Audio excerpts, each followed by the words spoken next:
نحمده ونصلي على رسوله الكريم أما بعد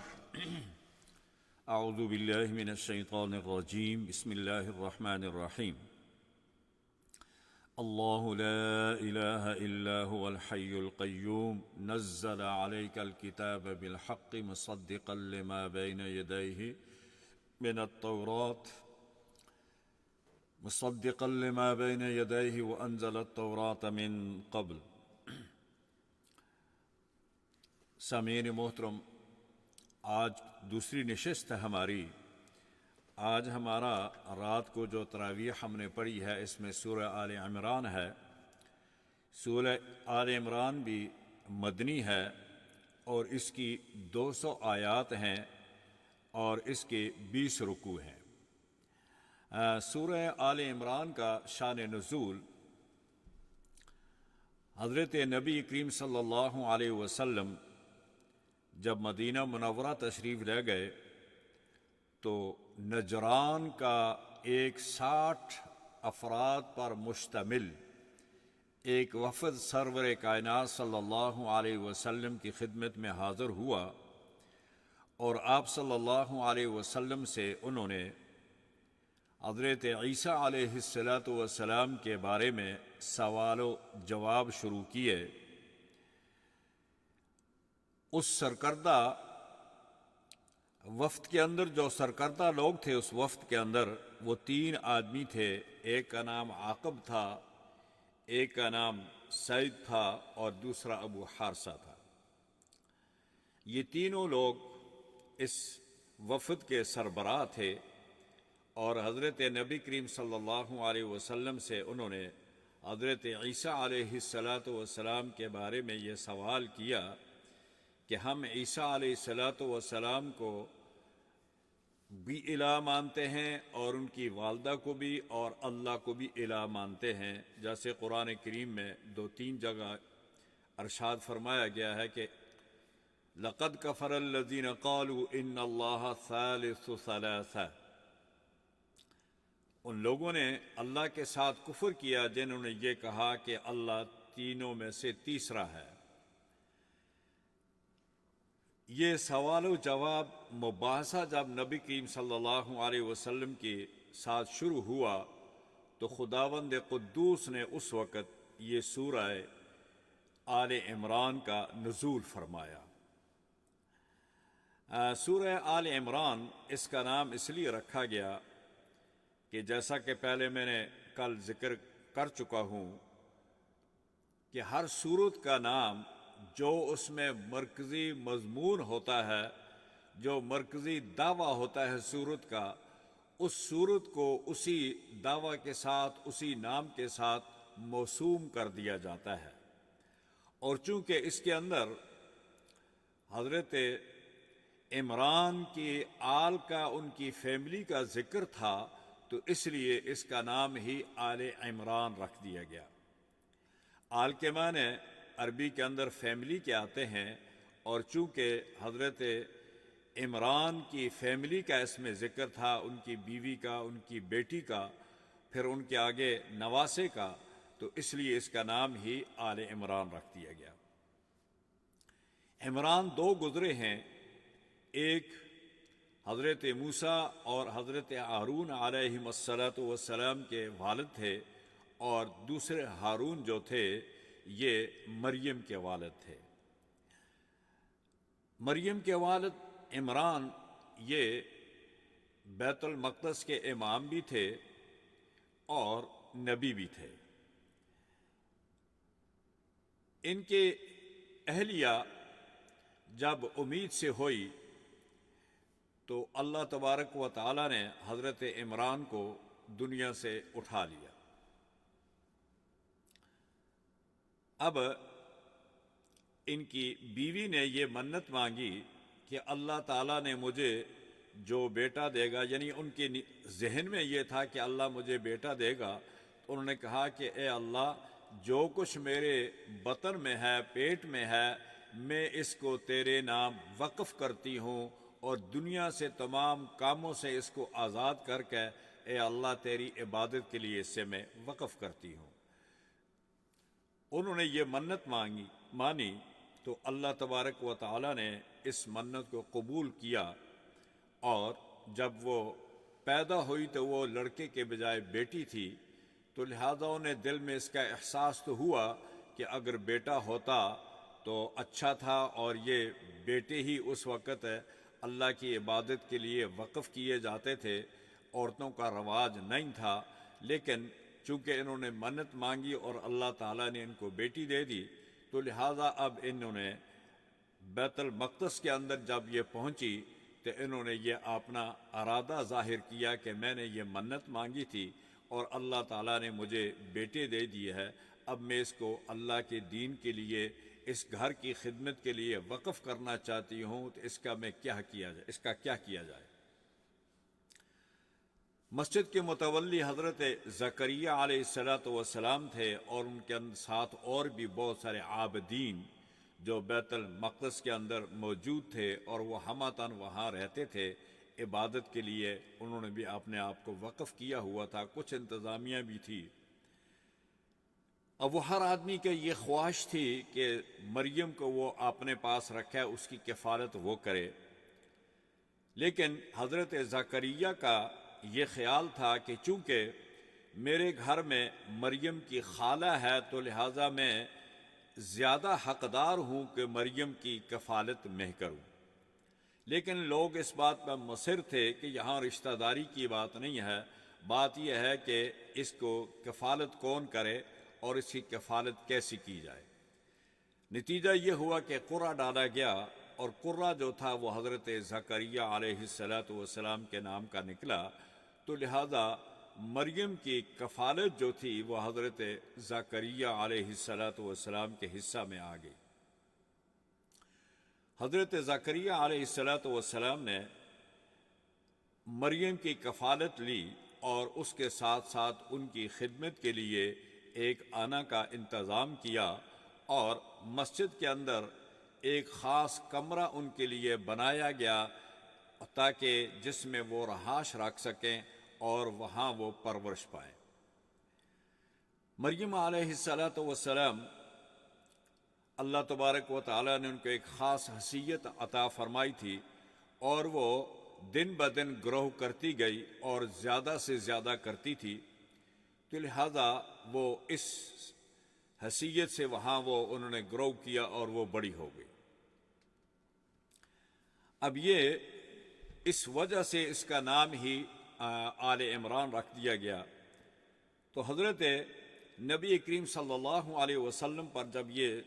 سورہ آل عمران نازل ہوئی، اس کی یہ ابتدائی آیات تھی: اللہ لا الہ الا هو الحی القیوم نزل علیک الکتاب بالحق مصدقا لما بین یدیہ وانزل التوراة والانجیل من قبل هدى للناس وانزل الفرقان ان الذین کفروا بآیات اللہ لهم عذاب شدید۔ ان آیات میں اللہ تبارک و تعالی نے توحید کی ایک تمہید باندھی، اور ان میں اس بات کی نفی کی گئی۔ فرمایا کہ اللہ تبارک و تعالیٰ کی وہ ذات ہے۔ نبی کریم صلی اللہ علیہ وسلم نے ارشاد فرمایا کہ میرا رب وہ ہے جو ہمیشہ زندہ جاوید ہے، سارے جہاں کا نگہبان اور رازق ہے، زمین و آسمان کی کوئی چیز پوشیدہ نہیں ہے، وہ ساری کی ساری چیزوں کو جانتا ہے۔ ماں کے رحم میں اپنی مرضی کے مطابق بچے کی شکل بناتا ہے، نہ کھاتا ہے، نہ پیتا ہے، نہ سوتا ہے۔ اب سوال یہ ہے کہ تم یہ بتاؤ کہ ان میں سے کوئی ایک صفت بھی حضرت عیسیٰ علیہ السلام میں پائی جاتی ہے؟ اگر نہیں تو پھر وہ الہ کیسے ہو سکتے ہیں؟ چونکہ جو الہ ہوتا ہے وہ سوتا نہیں ہے، جو الہ ہے وہ کھاتا نہیں ہے، جو الہ ہے وہ پیتا نہیں ہے، جو الہ ہے اس کو دنیا کی کسی چیز کی حاجت نہیں ہے، لہذا جو سوتا ہے وہ الہ نہیں بن سکتا۔ اور قرآن کریم نے متعدد جگہ یہ ذکر فرمایا ہے، 20ویں سپارہ میں بھی یہ آیت نازل ہوئی ہے: امن یجیب المضطر اذا دعاہ ویکشف السوء ویجعلکم خلفاء الارض االہ مع اللہ، کیا جو سوتا ہے وہ الہ کیسے بن سکتا ہے؟ آیت الکرسی میں بھی اس کا ذکر ہے کہ جو الہ ہے وہ سوتا نہیں ہے۔ تو نبی کریم صلی اللہ علیہ وسلم نے جب یہ آیات پڑھی اور پھر ان سے یہ کوشچن کیا کہ بھیا کیا تم یہ بتاؤ کہ عیسیٰ سوتے ہیں یا نہیں؟ عیسیٰ کھاتے بھی ہیں، عیسیٰ پیتے بھی ہیں، عیسیٰ انسان ہیں، اور اسی طرح مریم جو ہے وہ بھی انسان ہے، تو کیا یہ ممکن ہے کہ جو کھائے اور پی جو سو، اگر وہ سونے والا ہوگا تو مضطر، بیمار اور تکلیف میں حالت میں مبتلا کوئی آدمی جب پکارے گا تو وہ اس وقت اگر سویا ہوا ہے، خدا سو جائے تو پھر دنیا کا رکھوالا کون ہو سکتا ہے؟ ان کی مشکلات کو دور کون کر سکتا ہے؟ تو لہذا اس بات کی یہ دلیل ہے کہ عیسیٰ الہ نہیں ہے، مریم الہ نہیں ہے، الہ صرف خدا ہے جو تمام جہانوں کا پیدا کرنے والا ہے، ان کی دیکھ بھال کرنے والا ہے، ان کا پالنے والا ہے، ان کا نگہبان ہے، خدا وہ ہو سکتا ہے۔ تو یہ جواب تھا اس وفد کو جو نجران کے عیسائی سرور کائنات صلی اللہ علیہ وسلم کے پاس لے کر آئے تھے۔ آگے سورت کا ربط سورہ بقرہ سے یہ ہے کہ سورہ بقرہ کے اندر مشرکین مکہ یہ کہتے تھے، جس طرح ہندو گائے کی پجاری ہیں، پوجا کرتے ہیں، اسی طرح مشرکین مکہ کے اندر بھی گائے کی بڑی عزت کی جاتی تھی اور اس کو اپنے اور اللہ کے درمیان وسیلہ سمجھتے تھے۔ جب انہیں کسی چیز کی ضرورت ہوتی تھی، اگر خشک سالی ہے، بارش کی ضرورت ہے، تو وہ گائے کی دم کے ساتھ، پوچھل کے ساتھ ایک گھاس کی ٹہنی باندھ کر اس کو آگ لگاتے تھے، اور وہ گائے دوڑتی تھی اور چیختی تھی، تو وہ کہتے تھے کہ جب یہ چیخو پکار کرے گی تو اللہ اس کی چیخو پکار سنے گا اور وہ بارش برسائے گا اور ہماری خشک سالی دور ہو جائے گی۔ یہ ان کا عقیدہ تھا۔ تو ہم نے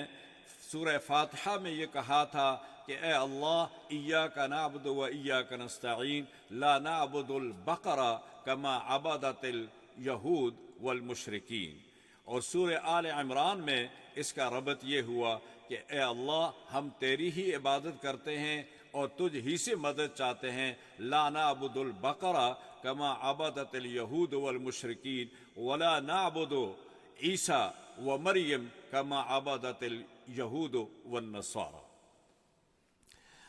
اسی طرح سورہ بقرہ کے اندر قرآن کریم کی توحید کے متعلق جو آیات آئی ہیں، فرمایا وہ 8 آیات تھی، یا ایھا الناس اعبدوا، اور اسی طرح کیف تکفرون باللہ وکنتم امواتا، اسی طرح الم تعلم ان اللہ لہ ملک السماوات والارض وقالوا اتخذ اللہ ولدا سبحانہ، اور ام کنتم شہداء اذ حضر یعقوب الموت، اور صبغۃ اللہ ومن احسن من اللہ صبغہ۔ یہود کے اندر یہ بھی ایک رسم تھی کہ مشرکین کے اندر بھی، کہ جب بچہ پیدا ہوتا تھا تو وہ بچے کو رنگ کے اندر اس کو ڈبکی دیا کرتے تھے اور کہتے تھے کہ اب یہ عیسائیت میں اور یہودیت میں پکا ہو گیا ہے۔ تو اللہ تبارک و تعالیٰ نے کہا کہ رنگ دینے سے اس پر ایمان کا رنگ نہیں جمتا ہے، بلکہ صبغۃ اللہ ومن احسن من اللہ صبغہ، رنگ تو صرف اللہ ہی کا ہے، اس کے علاوہ کسی اور کا رنگ نہیں ہے اور نہ کاریگر ہے۔ اسی طرح آگے وَإِلَٰهُكُمْ إِلَٰهٌ وَاحِدٌ لَا إِلَٰهَ إِلَّا هُوَ الرَّحْمَٰنُ الرَّحِيمُ، اور سورہ آیت الکرسی کی 10 کلمات جو ہیں اس کے اندر اللہ تبارک و تعالیٰ کی وحدانیت اور ان کی صفات کا ذکر کیا ہے۔ آگے حضرت مریم کی یہ جو نظر تھی جو انہوں نے مانی تھی کہ میں اپنے بچے کو اللہ کے راستے میں وقف کروں گی، اس کا ذکر کیا گیا ہے آگے اسی صورت کے اندر۔ اور چونکہ مریم کے والد عمران دنیا سے رخصت ہو چکے تھے، پھر انہوں نے ان کو حضرت زکریا کے قرعے کے ساتھ، قرعہ ڈالنے کے بعد جب زکریا کا قرعہ نکلا تو انہوں نے ان کی پرورش کی۔ آگے سورہ آل عمران کے اندر اللہ تبارک و تعالیٰ نے حضرت نبی کریم صلی اللہ علیہ وسلم کی اطاعت کا حکم دیا، اور اللہ تبارک و تعالیٰ نے ارشاد فرمایا کہ قل ان کنتم تحبون اللہ فاتبعونی یحببکم اللہ ویغفر لکم ذنوبکم واللہ غفور الرحیم، کہ اے لوگو اگر تم مجھ سے محبت کرتے ہو تو مجھ سے محبت کرنے کا پہلا راستہ جو ہے پھر وہ میرے پیغمبر سے محبت ہے۔ میرے پیغمبر سے محبت یہ ہے کہ ان کی اطاعت کرنی ہے، اور میرے پیغمبر سے جو اطاعت کرے گا اس نے مجھ سے محبت کی، اور جس نے مجھ سے محبت کی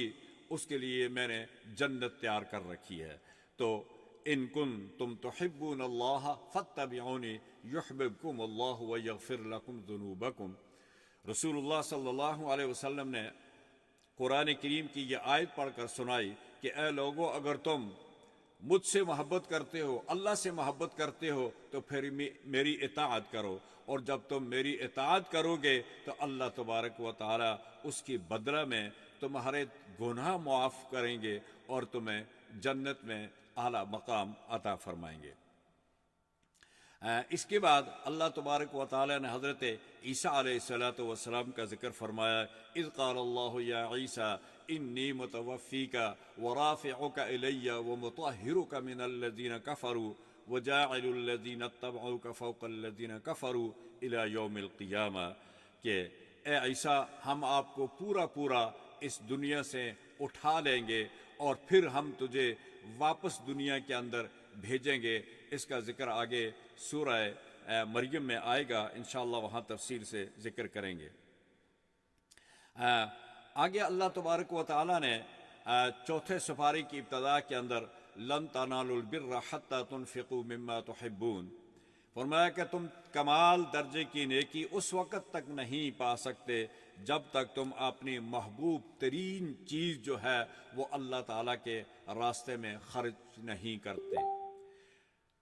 جب یہ آیت کریمہ نازل ہوئی تو صحابہ کرام رضوان اللہ تعالی علیہم ہر ایک کی یہ کوشش تھی کہ جو ہمیں محبوب ترین چیز جو ہے وہ ہم اللہ کے راستہ میں خرچ کریں۔ تو زید بن حارثہ کے پاس ایک بہترین گھوڑا تھا، انہوں نے وہ اللہ کے راستے میں وقف کیا۔ حضرت عمر فاروق رضی اللہ تعالی عنہ کے پاس ایک کنیز تھی، وہ ان کو زیادہ محبوب تھی، انہوں نے اس کو آزاد کر دیا اللہ کے لیے۔ اور اسی طرح عبداللہ بن عمر جو تھے ان کے پاس بھی ایک لونڈی تھی، انہوں نے بھی اس کو آزاد کر دیا۔ انہوں نے کہا کہ یہ محبوب ہے، لیکن چونکہ اللہ نے یہ کہا ہے کہ تم اگر میرا قرب چاہتے ہو تو اگر کمال درجے کی نیکی چاہتے ہو تو پھر اپنی محبوب ترین چیز جو ہے وہ اللہ کے راستہ میں خرچ کرو۔ تو یہ آیات جو تھی یہ اس بات کی دلیل تھی کہ انہوں نے اللہ تبارک و تعالیٰ کے راستے میں اپنی محبوب ترین چیزوں کو خرچ کیا۔ بیت اللہ کے فضائل آگے آیت کریمہ ان اول بیت وضع للناس للذی ببکۃ مبارکا وہدی للعالمین، کہ دنیا کے اندر سب سے پہلا گھر جو تھا عبادت کے لیے جو معبد بنا ہے وہ بیت اللہ ہے، کعبہ المشرفہ ہے۔ حضرت آدم علیہ السلام کو جب دنیا کے اندر بھیجا، جنت سے ان کو فارغ کیا گیا اور دنیا میں تشریف لائے، تو اللہ تبارک و تعالیٰ نے آدم علیہ السلام کے لیے مکہ مکرمہ کے اندر ایک گھر تعمیر کروایا۔ جیسے مختلف روایات ہیں، قسطلانی نے لکھا ہے کہ یہ گھر جو تھا کعبہ المشرفہ، اس کو فرشتوں نے تعمیر کیا اور حضرت آدم کے لیے اس کو تیار کیا، پھر اس کو ری بلڈ کیا حضرت آدم کے بیٹے شیش علیہ السلام نے، اور اس کے بعد پھر حضرت نوح نے، پھر حضرت نوح کے بعد جب یہ فلڈ آیا اس کے بعد حضرت ابراہیم علیہ السلام کو اللہ تعالیٰ نے معمور کیا، اور پھر حضرت جبرائیل تشریف لائے، جبریل امین تشریف لا کر انہوں نے یہ جگہ بتائے دی حضرت ابراہیم کو کہ یہاں کعبہ ہے اور اس کی دیواروں کو یہاں سے آپ نے اٹھانا ہے۔ پھر ابراہیم اور اسماعیل نے ان کی دیواروں کو اٹھایا جو سورہ بقرہ میں کل ذکر کیا گیا، وَإِذْ يَرْفَعُ إِبْرَاهِيمُ الْقَوَاعِدَ مِنَ الْبَيْتِ وَإِسْمَاعِيل، یہ کعبہ المشرف کا ذکر کیا۔ پھر اسی آیات کے اندر آگے حج کا ذکر کیا گیا، اور حج بیت اللہ فرض ہے، اور وہ کن کن لوگوں پر فرض ہے اس کے فقہا نے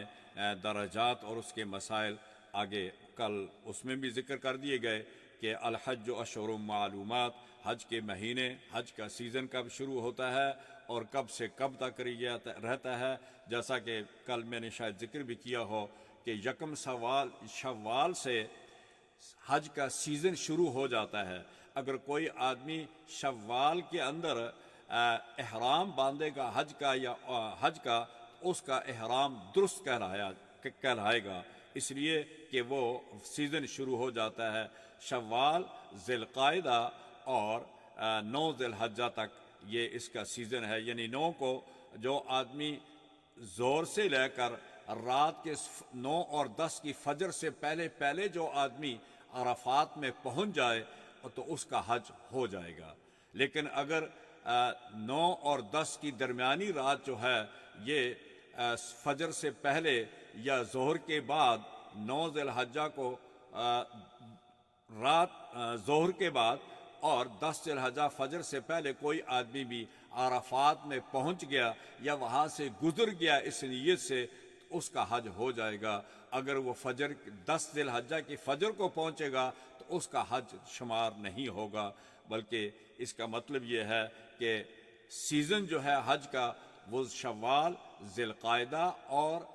9 ذی الحجہ تک اس کا سیزن ہے۔ اس کے بعد حج کا سیزن ختم ہو جاتا ہے۔ لیکن چونکہ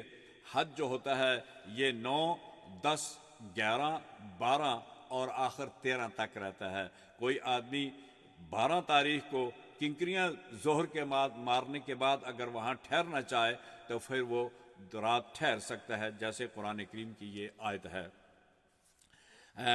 آگے فرمایا کہ حج کن لوگوں پر فرض ہے؟ حج مسلمان بالغ، من استطاع الیہ سبیلا، جس کے پاس بھی سفر کا زاد راہ ہو، اس کی صحت اجازت دے اور اس پر قرض نہ ہو اور اس کے پاس اتنا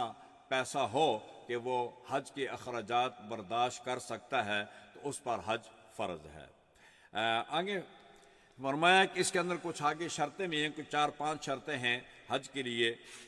اس کے بعد آگے اگلی آیات جو ہیں ان میں اللہ تبارک و تعالیٰ نے تقوی کا حکم دیا ہے۔ فرمایا کہ وَاعْتَصِمُوا بِحَبْلِ اللَّهِ جَمِيعًا وَلَا تَفَرَّقُوا،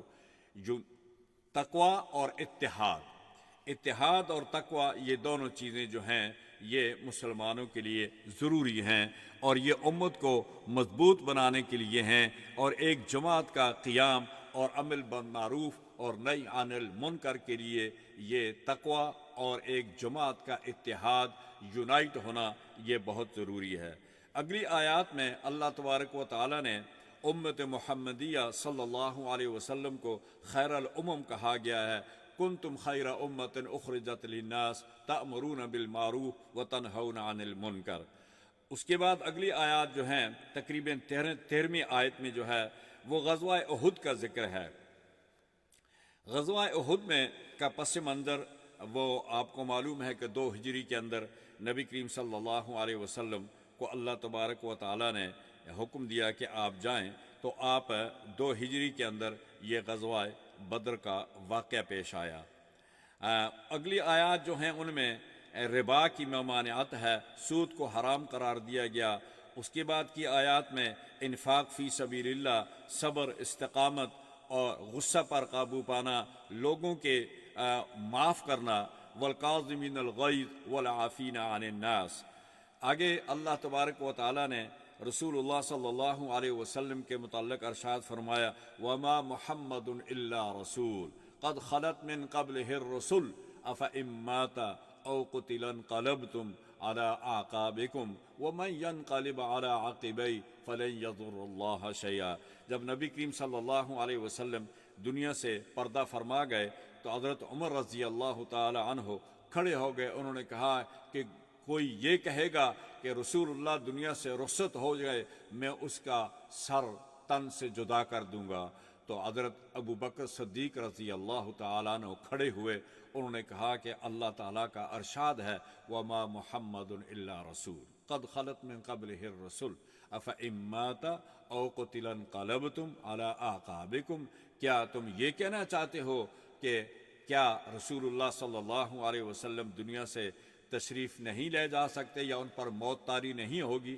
اللہ نے تو یہ فیصلہ کیا ہے کہ کل نفس ذائقۃ الموت۔ اس آیت میں اللہ تبارک و تعالی نے رسول اللہ صلی اللہ علیہ وسلم کی دنیا سے پردہ فرمانے کا ذکر فرمایا۔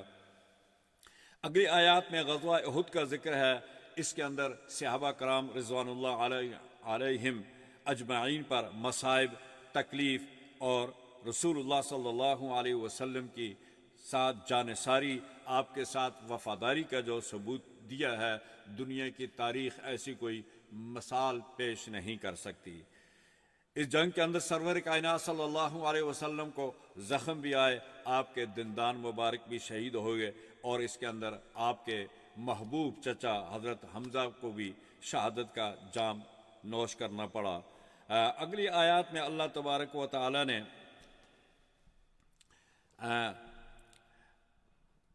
شرعیت،